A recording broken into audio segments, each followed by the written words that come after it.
मेरा सादर जय है। मैं कक्षा 10वीं से आरजत जैन और मैं रक्षित जैन कक्षा 8वीं का विद्यार्थी आज हम दोनों आप सभी के समक्ष वात्सल्य पर्व रक्षाबंधन के उपलक्ष्य पर कहान शिक्षक बिहार के तरफ से आयोजित कार्यक्रम के संचालक के रूप में उपस्थित हैं। आज का अवसर बड़ा निराला है। आज यहाँ ज्ञान बरसने वाला है। एक बार जोरदार तालियां बजा दें। कार्यक्रम अभी शुरू होने वाला है। जैसा कि हम सभी को विदित है, श्री कुंद कुंद कान दिगंबर जैन पारमार्थिक ट्रस्ट मुंबई द्वारा संचालित श्री कुंद कुंद कान दिगंबर जैन विद्यार्थी गृह में आज इस रक्षाबंधन महापर्व के उपलक्ष्य पर हम सभी ज्ञानवर्धक गोष्ठियों का आयोजन रखा गया है। इन गोष्ठियों में जैन धर्म के कुछ बहुमूल्य सिद्धांत तथा बहुप्रचलित विषयों को विद्यार्थी प्रस्तुत करेंगे। जिस प्रकार किसी भी कार्य को मंगलमय बनाने के लिए एक मंगलाचरण की आवश्यकता होती है, उसी प्रकार मैं इस कार्यक्रम को मंगलमय बनाने के लिए भाई ग्रंथ एवं भाई परवेल को बुलाना चाहूंगा। वे आए और मंगलमय मंगलाचरण प्रस्तुत करें।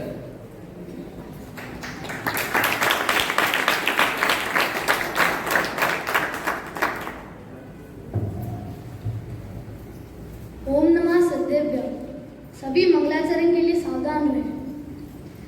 नमो अरिहंताणं, नमो सिद्धाणं, नमो आयरियाणं, नमो वत्सायाणं, नमो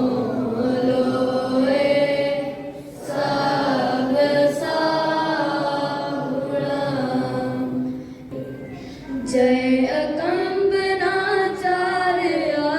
700 साधु मुनि व्रतधारी, बलिने कर नर में गया के उपसर्ग किया भीषण भारी।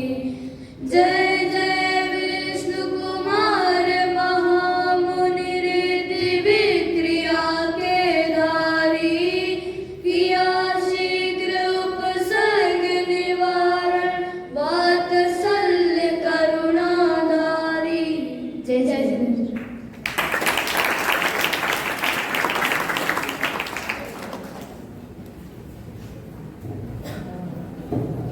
बहुत ही सुंदर मंगलाचरण प्रस्तुत किया भाई ग्रंथ एवं भाई परवेल ने। 7 शतक मुनियों की रक्षा, उनकी नी विष्णु कुमार। मुनि रक्षा का संकल्प है रक्षाबंधन त्योहार, मुनि रक्षा का संकल्प है रक्षाबंधन त्योहार। अब मैं अधिक विलंब न करते हुए कार्यक्रम को आगे बढ़ाने हेतु कक्षा 6वीं से भाई आत्मिक को बुलाना चाहूंगा, जिनका विषय है पर्वों का सामान्य स्वरूप। वे आए और अपने विषय को स्पष्ट करें। मैं आत्मिक जैन 6th क्लास से आज के इस रक्षाबंधन महापर्व के उपलक्ष्य में जो प्रवर्तमान गोष्ठी आयोजित करने में आई है, उस पर मेरा विषय है पर्व का स्वरूप। पर्व मतलब विशेष अवसर। ऐसे विशेष अवसर पर जब हमें धर्म करने का विशेष उत्साह और विशेष परिणाम होते हैं, ऐसे विशेष अवसरों को पर्व कहा जाता है। लोक में पर्व को खाने पीने एवं मौज मस्ती करने और खेलने कूदने से जोड़ा जाता है, परंतु पर्व के अवसर पर जो हमारे परिणामों में विशेष शुद्धता होती है, जो कि खाने पीने से नहीं आती है, अतः पर्वों को खाने पीने से जोड़ना सही नहीं है। पर्व के 2 भेद होते हैं। पहला त्रिकालिक पर्व, जिन्हें हम शासक पर्व भी कहते हैं। दूसरा तात्कालिक पर्व, जिन्हें हम सामयिक पर्व भी कहते हैं। तो चलिए त्रिकालिक पर्व को समझते हैं। त्रिकालिक अर्थात जो तीनों कालों में समान रूप से मनाए जाते हो, उन पर्वों को त्रिकालिक पर्व कहते हैं। यह पर्व सार्वकालिक, सार्वभौमिक और सार्वजनिक होते हैं। सार्वकालिक अर्थात हर समय या हर काल में सुखदायक हो, सार्वभौमिक अर्थात हर जगह में सुखदायक हो, तथा सार्वजनिक अर्थात सभी जीवों के लिए सुखदायक हो। अतः त्रिकालिक पर्व अर्थात हर जगह हर समय प्रत्येक जीव के लिए सुखदायक होते हैं। यह पर्व अनादिकाल पहले भी ऐसे ही थे, वर्तमान काल में भी ऐसे ही हैं जैसे 10 लक्षण महापर्व, अष्टारिका महापर्व, चतुर्दशी पर्व और अष्टमी पर्व। यह सभी त्रिकालिक पर्व के उदाहरण हैं। चलिए अब हम तात्कालिक पर्व के बारे में चर्चा करते हैं। तात्कालिक अर्थात जो कुछ जगह के लिए एवं कुछ समय के लिए तथा कुछ जीवों के लिए सीमित है, जैसे रक्षाबंधन पर्व। यह पर्व बृहद क्षेत्र में थोड़े से ही क्षेत्रों में थोड़े से ही जीवों के लिए है, अतः यह तात्कालिक पर्व है। तात्कालिक पर्व के भी दो भेद होते हैं। पहला, व्यक्ति विशेष से संबंधित पर्व। जो पर्व किसी विशेष व्यक्ति से संबंधित होते हैं उन पर्वों को व्यक्ति विशेष से संबंधित पर्व कहते हैं, जैसे महावीर जयंती और मोक्ष सप्तमी। दूसरा, घटना विशेष से संबंधित पर्व। जो पर्व किसी विशेष घटना से संबंधित होते हैं उन पर्वों को घटना विशेष से संबंधित पर्व कहते हैं, जैसे रक्षाबंधन पर्व। इस दिन अकंपनाचार्य आदि 700 मुनिराजों का उपसर्ग दिन हुआ था। और अक्षय तृतीया पर्व। इस दिन ऋषभ मुनिराज को उनका पहला आहार मिला था, जो कि इक्षुरस का था। अब हम पर्व में करने योग्य कार्यों को समझते हैं। पर्व के अवसर पर हमें संयम से रहना चाहिए, व्रत नियम उपवास रखना चाहिए, विशेष नियमों का पालन करना चाहिए, पूजन पाठ करना चाहिए, स्वाध्याय करना चाहिए एवं जीवों की रक्षा करनी चाहिए। इसी प्रकार हमने पर्व के स्वरूप को, पर्व के भेदों को तथा पर्व में करने योग्य कार्यों को समझा। अतः इसी मंगलमय भावना के साथ मैं अपने वाणी को विराम देता हूँ। जय जिनेन्द्र। साधन है श्री अकंपनाचार्य आदि मुनि सप्तशतक को करो नमन। मुनि उपसर्ग निवारक विष्णु कुमार महामुनि को वंदन। ओम नमः सिद्धेभ्यः। यहाँ पर उपस्थित आदरणीय ट्रस्टीगण, अभिभावक एवं मेरे सभी साधन भाइयों को मेरा जय हिंद। आज मैं आपके समक्ष एक ऐसे ऐतिहासिक पर्व की बात लेकर उपस्थित हुआ हूँ जिस दिन 700 मुनिराजों की रक्षा हुई थी और उनका उपसर्ग दूर हुआ था। जी हाँ, मैं बात कर रहा हूँ उस पर्व की जिसे पूरा भारतवर्ष रक्षाबंधन के नाम से जानता है। हम सभी लोग रक्षाबंधन के बारे में कुछ इस प्रकार जानते आ रहे हैं कि रक्षाबंधन के दिन 700 मुनिराज, हम सभी लोग रक्षाबंधन के बारे में कुछ इस प्रकार जानते आ रहे हैं कि रक्षाबंधन भाई बहन का त्योहार है, परंतु ऐसा नहीं है, बल्कि आज के दिन अकंपनाचार्य आदि 700 मुनिराजों का उपसर्ग दूर हुआ था और उनकी रक्षा हुई थी। अब मैं आपको ये जो रक्षाबंधन की घटना घटी थी, 700 मुनिराजों का उपसर्ग दूर हुआ था, उसे कहानी के माध्यम से समझाऊंगा। यह बात है 20वीं तीर्थंकर मुनीश्वरनाथ भगवान के समय की। उस समय उज्जैनी के राजा श्री वर्मा राज किया करते थे और उनके साथ बलि, नमुची, बृहस्पति और प्रहलाद नाम के 4 मंत्री थे। वे चारों मंत्री जैन धर्म के मुनिराजों से द्वेष किया करते थे। एक बार अकंपनाचार्य आदि 700 मुनिराज विहार करते करते उज्जैनी पधारे तो उन्हें देखकर लाखों लोग उनके दर्शन करने के लिए आए। जब यह बात राजा को पता चली, तब राजा को भी उनके दर्शन करने की अभिलाषा हुई और उन्होंने अपने चारों मंत्रियों को भी साथ चलने कहा।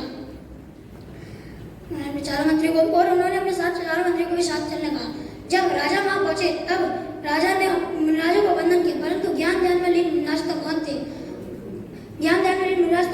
उनकी ऐसी शांति देखकर तो राजा तो प्रसन्न हुए, परंतु यह बात चारों मंत्रियों को अच्छी लगी, इसलिए वे दुष्ट भाव से कहने लगे, मौनम मूर्खस्य भोजनम, अर्थात मौन मूर्खता छुपाने का अच्छा आभूषण है।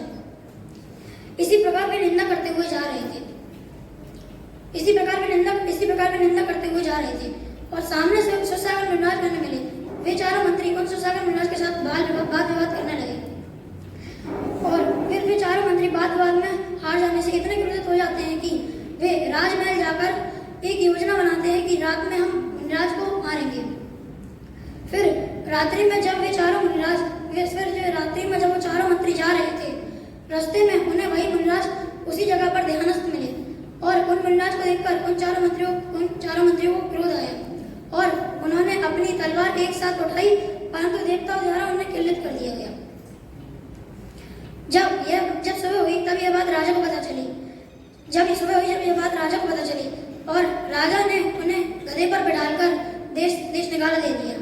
वे चारों मंत्री हस्तिनापुर पधारे। उस समय हस्तिनापुर के राजा श्री पद्म राय थे और वे चारों मंत्री उनके यहाँ पर जाकर काम करने लगे।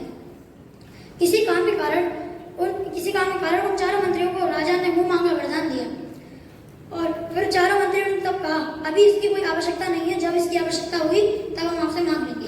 कुछ दिनों बाद कंपनाचार्य आदि 700 महाराज विहार करते करते हस्तिनापुर पधारे।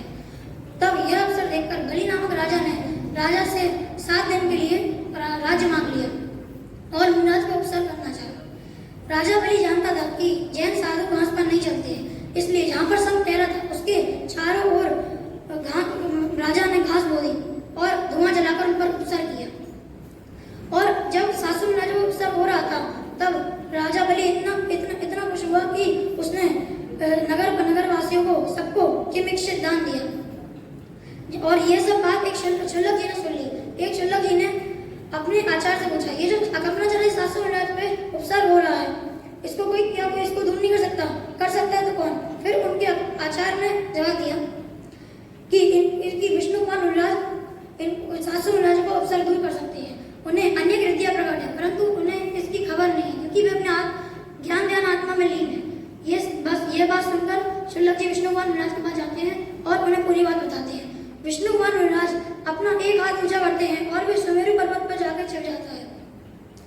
और तब उन्हें पता चलता है कि मेरे पास वह कृति है, मैं 700 महाराजों को उपसर्ग दूर कर सकता हूँ। इसलिए विष्णु कुमार भावनीय अपनी मुनि अवस्था छोड़कर भावनीय का अवतार लेकर बलि के दरबार में जाते हैं और वहां पे जाकर किमिक्षित दान के रूप में उनसे 3 पग भूमि मांगते हैं। और वे अपने वैकृत बुद्धि के बल से अपना विस्तार इतना बड़ा करते हैं कि 2 पग में वे समस्त भूमि नाप लेते हैं, पर तीसरे पग के लिए उन्हें जगह नहीं बचती, इसलिए वो तीसरा पग बलि के ऊपर रखने जा रहे थे तो बलि उनसे क्षमा मांगने लगा। इसी प्रकार जो 700 महाराजों का उपसर्ग हो रहा था वो 7 दिन तक चला और उनका गला कुछ भी आहार लेने लायक नहीं था। इसलिए जो नगरवासी थे उन्होंने उन महाराजों को खीर का आहार दिया। और तभी से ऐसा हो सकता है कि जब 700 महाराजों की रक्षा हुई तभी से नगर के साधारण भाइयों ने एक दूसरे को रक्षा सूत्र बांधे होंगे। तभी से राखी की परंपरा चलती आ रही है, लेकिन इसका जैन धर्म से कोई भी संबंध नहीं है। और आज के दिन कंपनाचार्य 700 महाराजों का उपसर्ग दूर हुआ था और उनकी रक्षा हुई थी और बलि आदि 4 मंत्रियों को उनके पाप का बंध था, इसलिए इस पर्व का नाम रक्षाबंधन पड़ा। इसी प्रकार से मैं अपनी वाणी को विराम देता। सल के अंग की महिमा परंपार, विष्णु कुमार मुनीन्द्र की गूंजी जय जयकार। ओम नमः सत्यप्य। सम्मानीय मंच, आदरणीय अभिभावक तथा यहाँ उपस्थित समस्त साधर्मी भाइयों को मेरा शुद्धात्म वंदन। आज की इस वर्तमान गोष्ठी में मेरा प्रतिपाद केंद्र बिंदु है अहिंसा। आप सभी ने कहीं ना कहीं यह सूक्ति पढ़ी या सुनी ही होगी, अहिंसा परमो धर्म। तो उनमें से आज हम अहिंसा के बारे में चर्चा करने आए हैं। तो सर्वप्रथम अहिंसा को समझने के लिए हिंसा का समझना अति आवश्यक है। तो सर्वप्रथम हिंसा की परिभाषा समझेंगे।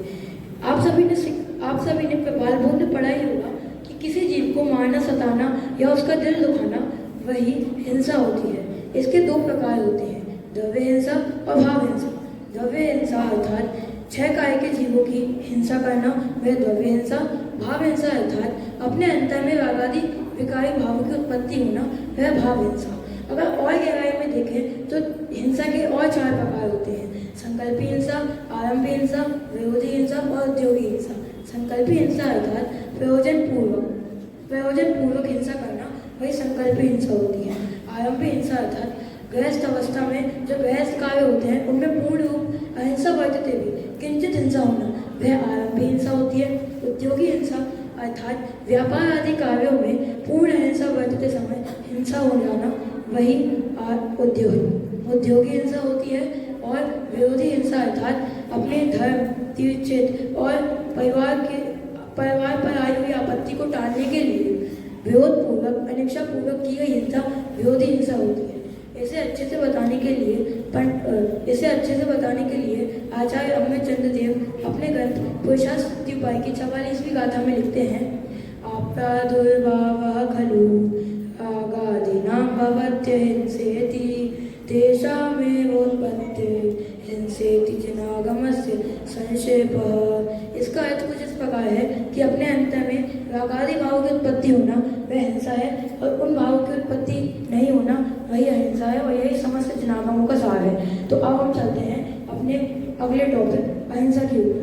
अहिंसा अर्थात हिंसा ना करना। अहिंसा के भी दो प्रकार होते हैं। इन्हें बताने के लिए पंडित श्री दौलत राम जी अपनी ग्रंथ छेड़ारा लिखते हैं। षटकाय जीवनानन ते सब विधि दब हिंसाटहि रागादि भाव निभावित हिंसा न भावित अवतवी। अर्थात अहिंसा के दो प्रकार होते हैं, द्रव्य अहिंसा और भाव अहिंसा। द्रव्य अहिंसा अर्थात छह कार्य की सब प्रकार से जो हिंसा होती है उसका त्याग कर देना वही द्रव्य अहिंसा है, और अपने अंतर में मोह राग द्वेष आदि भावों की उत्पत्ति नहीं होने देना वह भाव अहिंसा है।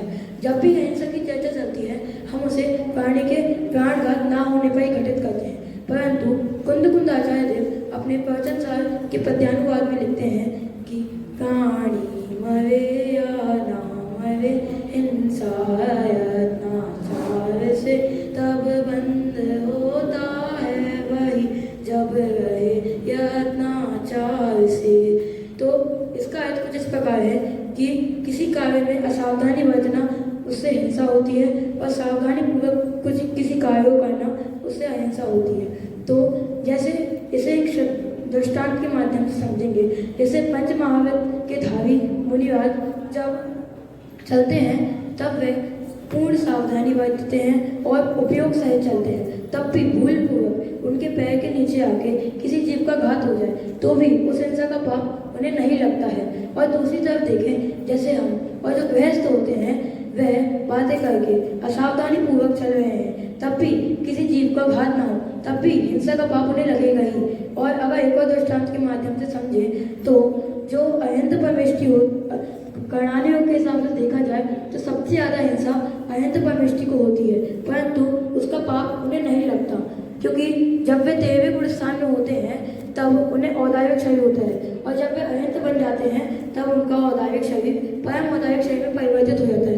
तो जब औदार्यक शरीर परम औदार्यक शरीर में परिवर्तित होता है तो उसके अंदर अनंत जीवों का घात होता है, परंतु उसका पाप अहिंद परमेष्टि को नहीं लगता, क्योंकि वह अपनी अहिंसात्मक स्वरूप आत्मा में लीन रहते हैं और उनका उपयोग उस हिंसा में नहीं होता है। तो अब अहिंसा को समझने के लिए हम उसके 3 भाग कर सकते हैं, उत्तम अहिंसा, मध्यम अहिंसा और जघन्य अहिंसा। उत्तम अहिंसा अर्थात जो अहिंद परमेष्टि, सिद्ध परमेष्टि और ध्यानस्थ मुनिराजों को होती है, और निश्चय से देखें तो अपनी आत्मा में स्थिर रहना वही उत्कृष्ट अर्थात उत्तम अहिंसा होती है। मध्यम अहिंसा जो कि श्री मुनिराज को अहिंसा महाव्रत का पालन करते समय होती है। जघन्य अहिंसा जो कि व्यतिशाव जिसे सम्यक दर्शन होता है उस जीव को होती है अहिंसाव्रत का पालन करते समय। तो अगर आपने ध्यान से सुना होगा तो इसमें से हमें कोई सी भी अहिंसा नहीं होती, परंतु जो 4 प्रकार की और हिंसा कही गई है, संकल्पी हिंसा, आरंभी हिंसा, उद्योगी हिंसा और विरोधी हिंसा, उसमें से हम संकल्पी हिंसा का पूर्ण रूप त्याग कर बाकी की 3 हिंसाओं का धीरे धीरे त्याग कर अहिंसा का पालन कर सकते हैं। निष्कर्ष में कहा जाए तो अपने अंतर में रागादि भावों की उत्पत्ति होना वह हिंसा है, और हिंसा में धर्म मान लेना वह महाहिंसा है, और विपरीत अपने अंतर में रागादि भावों की उत्पत्ति नहीं होने देना वह अहिंसा है, और उसी अहिंसा में धर्म मानना वही अहिंसा परमो धर्म है, और यही जिनागमों का और जिनवाड़ियों का सार है। अंत में मैं इतना ही कहना चाहूँगा कि हम लोग उत्तम अहिंसा का लक्ष्य रखकर धीरे धीरे करके अभी से ही अपने लक्ष्य पर पहुंचने की शुरुआत कर दें, और यही गुरुदेव श्री अपने वचनामृत में भी कहते हैं, पूर्णता के लक्ष्य से की गई शुरुआत वही वास्तविक शुरुआत होती है। अंत में मैं 2 पंक्ति कह के अपनी वाणी को विराम देना चाहूँगा। आत्म बने परमात्मा हो शांति सारे देश में है, देश ना सब होदई महावीर के संदेश में। सभी को मैं सादर जय। मैं सुखी करता दुखी करता हूँ जगत में, अन्य को यह मान्यता ज्ञान क्यों ज्ञानियों को मान्य हूँ। ओम नमः सिद्धेभ्य। यहाँ पर उपस्थित सामान्य मंच, विशिष्ट अतिथि एवं सभी मेरे सहधर्मी भाइयों को मेरा श्रद्धात्मक वंदन। मैं आदित्य जैन कक्षा 9वीं से आज यहाँ आपके समक्ष जैन धर्म के बहुप्रचलित विषय जो कि छोटे ग्रंथ से लेकर बड़े ग्रंथ में भी वर्णित है, ऐसे उपादान निमित्त विषय को समझाने आया हूँ। क्रमबद्ध पर्याय एवं निश्चय व्यवहार के समान यह उपादान निमित्त भी आज के समय का बहुचर्चित विषय बन चुका है। आज हम इस विषय को दो मुख्य बिंदुओं से समझेंगे। पहला, उपादान निमित्त के भेद व उनकी परिभाषाएं, एवं दूसरा, उपादान निमित्त के संदर्भ में कुछ प्रश्नोत्तर। तो सबसे पहले मैं आपसे बात करना चाहूँगा अपने पहले टॉपिक जो कि है उपादान निमित्त के भेद व उनकी परिभाषाओं के ऊपर। जो स्वयं कार्य रूप परिणमित होता है उसे उपादान कहते हैं। जैसे रोटी बनती है तो जो रोटी है वह कार्य है और आटा उपादान, क्योंकि आटा स्वयं रोटी रूप परिवर्तन कर रहा है। उसी प्रकार जो सिद्ध दशा है वह कार्य है और आत्मा उपादान, क्योंकि आत्मा स्वयं सिद्ध रूप परिवर्तन कर रही है। उपादान के दो भेद होते हैं, त्रिकालीय उपादान एवं क्षणिक उपादान। जो द्रव्य या गुण स्वयं कार्य रूप परिणमित होता है उसे त्रिकालीय उपादान कहते हैं। इसके संदर्भ में बहुप्रचलित उदाहरण यह आता है कि जो घड़ा है वह कार्य है और उस मिट्टी वह उपादान है, क्योंकि जो मिट्टी है वह स्वयं घड़ी रूप परिवर्तन कर रही है। अब क्षणिक उपादान को हम दो प्रकार से समझेंगे। सबसे पहला, तत्समय की पर्याय में तत्समय की योग्यता। इसके संदर्भ में एक उदाहरण ऐसा आता है कि जो आदिनाथ राजा थे वह अपने राज दरबार में जब नीलांजना का नृत्य देख रहे थे, उस समय वह अकेले तो थे नहीं, उनके साथ बहुत सारे मंत्रीगण भी थे। वह सब नीलांजना का नृत्य देख रहे थे और उनको राग द्वेष आदि विकारी भाव हो रहे थे। जब नीलांजना की मृत्यु हो जाती है उस समय सिर्फ आदिनाथ राजा को वितराग भाव वैराग्य उत्पन्न होता है। उनको ही क्यों होता है, बाकी लोगों को क्यों नहीं होता? क्योंकि वो भी तो देख रहे थे। लेकिन जो नीलांजना की मृत्यु थी वह तत्समय की पर्याय थी और वैराग्य भाव उत्पन्न होना तत्समय की योग्यता। वैराग्य भाव उत्पन्न होने की योग्यता सिर्फ उस समय राजा ऋषभदेव को ही थी, इसलिए उनको ही वैराग्य भाव उत्पन्न हुआ। अब अगर हम दूसरे प्रकार से क्षणिक उपादान को समझें तो पूर्व पर्याय का व्यय हो जाना एवं नवीन पर्याय का उत्पन्न होना ही क्षणिक उपादान है। जिस प्रकार नीलांजना की मृत्यु के पहले जो राजा ऋषभदेव थे उनको बहुत सारे राग आदि विकारी भाव हो रहे थे और नीलांजना की मृत्यु के बाद उनको वैराग्य भाव उत्पन्न हुआ, तो रागादि भावों का व्यय हो गया और वैराग्य भावों का उत्पन्न हो गया। इस प्रकार से हमने क्षणिक उपादान को समझा। अब जो स्वयं कार्य रूप परिणमित न हो परंतु कार्य की उत्पत्ति में अनुकूल होने का आरोप जिस पर आ सके उसे निमित्त कहते हैं। जिस प्रकार रोटी रूपी कार्य में अग्नि, पानी आदि स्वयं रोटी रूप परिवर्तन नहीं कर रहे हैं, लेकिन उनके कारण से कार्य हो रहा है। अगर इन कारणों में से एक भी चीज ना हो तो वह कार्य नहीं हो पाएगा। उसी प्रकार जो सिद्ध दशा है वह कार्य है। आत्मा तो उपादान है ही, परंतु जो तप व्रत आदि हैं वह निमित्त होंगे, क्योंकि उनके वजह से कार्य हो रहा है, उनके कारण से कार्य हो रहा है। निमित्त के भी दो भेद होते हैं, उदासीन निमित्त एवं प्रेरक निमित्त। इन दो भेदों को अगर हम सामान्य रूप से समझना चाहें तो इनका अर्थ इनके नामों में ही छुपा हुआ है। जैसे प्रेरक निमित्त जो हमें मोटिवेट करे, जो हमें प्रेरणा दे, वह प्रेरक निमित्त कहलाता है। जैसे मैं पढ़ रहा हूँ और मुझे शिक्षक पढ़ा रहे हैं, तो जो शिक्षक हैं वे प्रेरक निमित्त होंगे, क्योंकि वह मुझे मोटिवेट कर रहे हैं, वह मुझे पढ़ा रहे हैं, वह मुझे प्रेरणा दे रहे हैं। और उसी समय जो लाइट वगैरह हैं वह उदासीन निमित्त होगी, क्योंकि उनके वजह से मैं पढ़ पा रहा हूँ। अगर वह नहीं होगी तो फिर मैं देख नहीं पाऊंगा, मैं पढ़ नहीं पाऊंगा। हालांकि ऐसा नहीं है कि जब जब लाइट चालू होती है तब तक मैं पढ़ता हूँ। जब मैं पढ़ रहा हूँ अगर तब लाइट चालू है तो वह उदासीन प्रेरक कहलाएगी। और अब इस निमित्त उपादान विषय को हम रक्षाबंधन पर की कहानी के हर प्रसंग पर घटित कर सकते हैं। जैसे जब अकंपनाचार्य आदि 700 मुनि राजों के ऊपर उत्सर्ग हुआ था, तब निमित्त बने थे वे 4 मंत्री और उपादान थे उनके पूर्व के कर्म। उनने पूर्व में कुछ ऐसे कर्म किए होंगे जिनकी वजह से उनको वह उपसर्ग झेलना पड़ा था। अब मैं आपको ले जाना चाहूँगा अपने अंतिम टॉपिक पर, जो कि है निमित्त उपादान के संदर्भ में कुछ प्रश्नोत्तर। किन्हीं किन्हीं लोगों को यह लगता है कि यह निमित्त उपादान विषय तो बहुत कठिन विषय है, विद्वानों के समझने का विषय है, सामान्य जनता को इससे क्या लेना देना, परंतु ऐसा नहीं है। हाँ, थोड़ी बहुत कठिनाई सब विषय को समझने में होती ही है। जब तक उस विषय की गहराई में नहीं जाएंगे तब तक वह विषय ऐसे समझ में नहीं आएगा। अगर हम चलते फिरते किसी विषय को समझना चाहें तो वह संभव नहीं है। यह सोचना ही सबसे बड़ी बाधा है कि यह विषय विद्वानों के समझने का विषय है। क्या सामान्य जनता को अपना आत्मकल्याण नहीं करना? और अगर इस विषय का संदर्भ आत्मकल्याण से नहीं है तो विद्वान भी इसको समझने में अपना समय बर्बाद क्यों करेंगे? This topic is not for only one, it is for everyone. अब अंत में मैं बस अपनी गोष्ठी को विराम देते हुए यही कहूँगा कि हम भी इस उपादान निमित्त विषय को समझकर मोक्ष की प्राप्ति करें। इसी मंगल भावना से सभी को सादर जय। क्रम नियमित क्रमबद्ध है जग की सब पर्याय, निर्णय हो सर्वज्ञ का दृष्टि निज में आए। ओम नमः सिद्धेभ्यः। आज की प्रवर्तमान गोष्ठी में मैं आपके समक्ष एक ऐसा विषय प्रस्तुत करने आया हूँ जो जैन धर्म में बहुत चर्चित विषय है एवं हर तत्व प्रेमी उसकी चर्चा करता ही है, अर्थात क्रमबद्ध पर्याय। उस विषय को मैं आपके समक्ष 3 मुख्य बिंदुओं में प्रस्तुत करूंगा। पहला, क्रमबद्ध पर्याय किसे कहते हैं एवं उसके कुछ उदाहरण। दूसरा, क्रमबद्ध पर्याय के संबंध में आने वाले कुछ अन्य ग्रंथों में उद्धरण। और तीसरा एवं अंतिम, चारों अनियोगों द्वारा क्रमबद्ध पर्याय की स्थिति। तो हम सर्वप्रथम अपने प्रथम बिंदु की ओर बढ़े तो क्रमबद्ध पर्याय कहते किसे हैं? जो पर्याय क्रम में बंधी हुई है उसका नाम क्रमबद्ध पर्याय है, और इस परिणमनशील जगत की परिणमन व्यवस्था का नाम क्रम नियमित पर्याय है। क्रम नियमित पर्याय और क्रमबद्ध पर्याय ये कोई अलग अलग नहीं है, ये मात्र एक दूसरे के पर्यायवाची है। अगर इसका शाब्दिक रूप से अर्थ देखें तो इसमें 2 शब्द हैं, पहला क्रम एवं दूसरा नियमित। क्रम शब्द पर्यायों की क्रमता दिखाने के लिए उपयोग करने में आया है और नियमित शब्द पर्यायों की निश्चितता बताने के लिए उपयोग करने में आया है। इसका उदाहरण देखें तो जिस प्रकार कोई नाटक चल रहा है, उस नाटक में जो दृश्य आ रहे हैं वह निश्चित है कि किस दृश्य के बाद कौन सा दृश्य आएगा और किस प्रकार आएगा।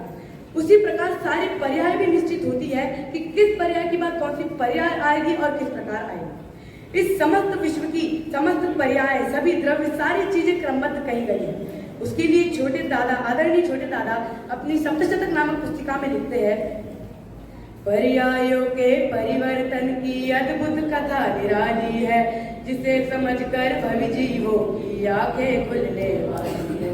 सभी द्रव्य परिणमे नित्य अपने क्रम नियमित भावों में, क्रम नियमित पर्यायों में, अरे अपने अपने भावों में। अब हम बढ़े अपने अगले बिंदु पर। तो हमारा अगला बिंदु है क्रमबद्ध पर्याय के संबंधी अन्य ग्रंथों में आने वाले उद्धरण। तो सर्वप्रथम तो आचार्य अमरचंद्र देव अपनी समझदार की आत्मख्याति टीका में लिखते हैं कि जो जीव अपने क्रम नियमित परिणामों से उत्पन्न होता है वह जीव ही है, अजीव नहीं, और अजीव अपने क्रम नियमित परिणामों से उत्पन्न हुआ अजीव ही है, जीव नहीं। यहाँ पर जीव और अजीव के जो परिणाम है उनको क्रमबद्ध एवं क्रम नियमित कहने में आया है। पश्चात कार्तिकेय प्रेक्षा में आचार्य कार्तिकेय कहते हैं, जम जस्स जम्मि देसे जेण विहारेण जम्मि कालम्नि नादम जेणेन नियदम जम्मं वा अवमरणं वा तम तस्य तम्मि देसे तेन विहारेण तम्मि कालम्नि पोषक दिवारे तुम इंदो वा तजनेन्दो वा। अर्थात कि जिस जीव के जिस देश में, काल में एवं जिस विधान से जैसा जन्म मरण नियत रूप से, निश्चित रूप से केवल ज्ञानी ने, सर्वज्ञ देव ने जाना है, उसी जीव के उसी देश में, काल में एवं उसी विधान से वह होकर ही रहता है, जिसे न इंद्र एवं स्वयं जिनेन्द्र भी टालने में समर्थ नहीं है।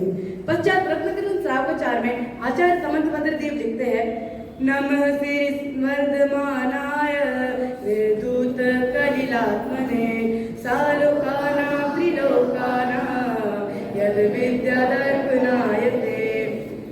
अर्थात मैं उन्हें नमन करता हूँ जिन्होंने ज्ञानवाणादि 8 कर्म रूपी मैलों को धो दिया है, अर्थात नाश कर दिया है, और जिनके केवल ज्ञान रूपी दर्पण में समस्त लोकाकाश एवं अलोकाकाश एक साथ झलकते हैं। वह कब झलकेंगे? जब सारी पर्याय, इस विश्व की सारी पर्याय और सारे द्रव्य क्रमबद्ध हो और क्रम नियमित हो, तब जाके वह केवल ज्ञान में झलकेंगे। अब हम अपने अगले बिंदु की ओर बढ़े तो हमारा अगला बिंदु है 4 अनियोगों द्वारा क्रमबद्ध पर्याय की सिद्धि। तो सर्वप्रथम हम प्रथमान योग से देखें तो जिस प्रकार कहा गया है कि आदिनाथ भगवान ने उनको जब केवल ज्ञान हो गया था तो उन्होंने अपने समोशरण में यह पहले ही निश्चित करके बता दिया था कि मारीचिका जीव है वह अनंत कोटि वर्षों बाद निश्चित ही महावीर का जीव बनेगा एवं वह केवल ज्ञान को प्राप्त कर मोक्ष पद को प्राप्त करेगा। वह कब पता कर पाए? जब मारीची के सारे भव एवं उसकी सारी पर्याय क्रमबद्ध थी, तब जाके उन्होंने निश्चित किया कि मारीची का जीव भविष्य में जाके महावीर का जीव बनेगा। पश्चात कर्णानी युग में कहते हैं कि 6 माह और 8 समय में 608 जीव ही निगोद से त्रस्त बनते हैं एवं मोक्ष जाते हैं। उनकी संख्या निश्चित है, वह 608 से 609 भी नहीं हो सकते और 608 से 607 भी नहीं हो सकते। मनुष्यों की संख्या भी निश्चित होती है, वह भी घटती भी नहीं है, बढ़ती भी नहीं है। और गुणस्थान में जितने भी जीव है उनकी संख्या भी निश्चित होती है एवं सारे विश्व की सारी जो पर्याय है, सारी व्यवस्था है, वह सब निश्चित होती है। और द्रव्यमान योग में विस्तार क्रम और प्रवाह क्रम से क्रमबद्ध पर्याय की सिद्धि की गई। अब आज चाणानी योग, जिस प्रकार सर्वार्थ सिद्धि में आपको पता होगा कि सर्वार्थ सिद्धि में सारे देव और प्रति समय अपनी तत्व चर्चा करते रहते हैं, स्वाध्याय चिंतन मनन करते रहते हैं, परंतु तब भी वह मोक्ष नहीं जा पाते। और एक जीव वह मनुष्य पर्याय में मूल्य धर्म अंगीकार करता है, तब करता है और पुरुषार्थ पूर्वक मोक्ष जाता है। इस प्रकार इस सारे विश्व की व्यवस्था को क्रमबद्ध कहने में आया है। इसी में कहते हैं कि जिस प्रकार कोई जीव है वह भी प्रथम गुणस्थान में है और एक जीव है वो पंचम गुणस्थान में है, अर्थात एक मिथ्यात्व गुणस्थान में है और एक देशवत गुणस्थान में है। तो उस देशवत गुणस्थानवर्ती जीव को मिथ्यात्व गुणस्थान रूपी जीव जैसे भाव नहीं होंगे, उस रूप जैसा आचरण नहीं होगा। और प्रथम गुणस्थानवर्ती जीव को पंचम गुणस्थानवर्ती जैसे भाव भी नहीं होंगे, उस रूप आचरण भी नहीं होगा। इस प्रकार हमें गुणस्थानों की सारी जो निश्चित पर्याय है, सारा जो उसका निश्चित सारी चीजें हैं, वह सारी क्रमबद्ध और क्रमनियमित कही गई है। अंत में मैं कुछ पंक्ति कहकर अपने गोष्ठी को विराम दूंगा। जिसका जो जैसा हो ना हो, केवल ज्ञानी रह जाना, उसका वह वैसा होगा ना, कोई किसी का मन माना। यद्यपि हम अपने परिणामों के करता है उत्पादक है, फेर फार कर सके नहीं बस हम तो केवल गायक है, फेर फार कर सके नहीं बस हम तो केवल गायक है। आप सभी को मेरा पता चाहिए। स्वयं सिद्ध सर्वज्ञ स्वभावी परमात्म का अभिनंदन, अजय अनादि मध्यांत आत्मा का कर कोटि कोटि वंदन। वीतराग सर्वज्ञ तंकर अरिहंतों का सिद्धों का, वंदन अभिनंदन करते हैं सभी संत भगवंतों का। ओम नमः सिद्धेभ्य। यहाँ पर उपस्थित आदरणीय मंच, सभा में उपस्थित सभी अभिभावकगण तथा मेरे सभी साधर्मी भाइयों को मेरा सादर जय श्री। जैसा कि आप सभी को विदित है कि आज हम सभी एक गोष्ठी के अंतर्गत यहाँ पर उपस्थित हुए हैं, जिसमें मेरा प्रतिपाद्य विषय है क्रमबद्ध पर्याय से संबंधित कुछ प्रश्नोत्तर। तो क्रमबद्ध पर्याय के विषय को पढ़ते समय हमारे मन में अनेक शंका उत्पन्न हो सकती हैं, जिनमें से कुछ शंकाओं का समाधान लेकर मैं आज यहाँ पर उपस्थित हुआ हूँ। तो सर्वप्रथम हमारे मन में यह शंका उत्पन्न हो सकती है कि जो सर्वज्ञ ने जाना है वह होता है, या जो होता है वह सर्वज्ञ ने जाना है। तो इसका उत्तर कुछ इस प्रकार होता है कि यदि हम ऐसा मानेंगे कि जो सर्वज्ञ ने जाना है वह होगा, तो उसमें तो सर्वज्ञ को कर्ता बनाएगा, परंतु सर्वज्ञ तो कर्ता होते नहीं, क्योंकि एक द्रव्य दूसरे द्रव्य का कुछ कर नहीं सकता। इसीलिए जो होना होता है वह निश्चित ही है और वही सर्वज्ञ ने जाना है। इस प्रकार हमें एक और शंका हो सकती है कि यदि सब कुछ निश्चित ही है, तो जब हमें क्रमबद्ध पर्याय का श्रद्धान होना होगा तब हो जाएगा। यदि अनंत भाव बाद होना होगा तो अभी कैसे हो, हम उसका पुरुषार्थ क्यों करें? तो उसका उत्तर कुछ इस प्रकार होगा कि जिसे क्रमबद्ध पर्याय का श्रद्धान हो गया होता है उसे तो ऐसा प्रश्न होता ही नहीं, क्योंकि जिसे क्रमबद्ध पर्याय का श्रद्धान हो गया हो उसे ज्ञायक स्वभाव का भी श्रद्धान हो गया होता है, और ज्ञायक स्वभाव के श्रद्धान से किसी जीव के अनंत भाव बाकी होते ही नहीं। जिसके अनंत भाव बाकी होते हैं उसे क्रमबद्ध पर्याय का श्रद्धान नहीं होता है। और इसी विषय में पंडित डोडरमल जी लिखते हैं कि यह जीव धार्मिक क्षेत्रों में ऐसा कहता है कि जब हमें क्रमबद्ध पर्याय का श्रद्धान होना होगा तब हो जाएगा। इस प्रकार और लौकिक कार्यों में तो अपनी सक्सेस के पीछे कितना पुरुषार्थ करता है, तो इस प्रकार वह अपनी स्वच्छंदता को प्रकट करता है। क्या जहाँ ज्ञायक स्वभाव के श्रद्धान पूर्वक क्रमबद्ध पर्याय का निर्णय हुआ हो, वहाँ भाव उड़ जाते हैं और मेरी निर्भर पर्याय और मैं उसका करता, ऐसा भाव भी नहीं होता, और सभी कार्य समय पर होने से उनको करने की चिंता भी नहीं होती। इस प्रकार इस प्रश्न का उत्तर होगा। अगला प्रश्न कुछ इस प्रकार हो सकता है कि जब सब कुछ निश्चित ही है तो हमें उसमें क्या करना रहा, हमारा वो पुरुषार्थ उसमें कैसे हुआ? तो उसका उत्तर कुछ इस प्रकार कहते हैं कि हम जिसे पुरुषार्थ मानते हैं तो वास्तविक पुरुषार्थ है ही नहीं, क्योंकि वास्तविक पुरुषार्थ तो अपनी मति में क्रमबद्ध पर्याय की व्यवस्था को व्यवस्थित करना वही सच्चा पुरुषार्थ है। और किसी भी कार्य के होने में 5 समवायों की आवश्यकता होती है, जिनमें से एक समवाय है पुरुषार्थ। तो जब तक हम पुरुषार्थ नहीं करेंगे तब तक कोई कार्य होगा कैसे? इसीलिए हमें पुरुषार्थ तो करना ही होगा। फिर एक प्रश्न इस प्रकार हो सकता है कि आचार्य उमा स्वामी ने अपने ग्रंथ तत्वार्थ सूत्र में कहा है औपाधिक चरमोत्तम देहा संख्य वर्ष आयु सुनपुवर्ते आयुषा, अर्थात औपाद जन्म वाले, चरमोत्तम देह वाले और असंख्यात वर्ष की आयु वाले जीवों की जो आयु होती है वह अनपवर्त्य होती है, अर्थात स्वसमय में ही पूर्ण होती है।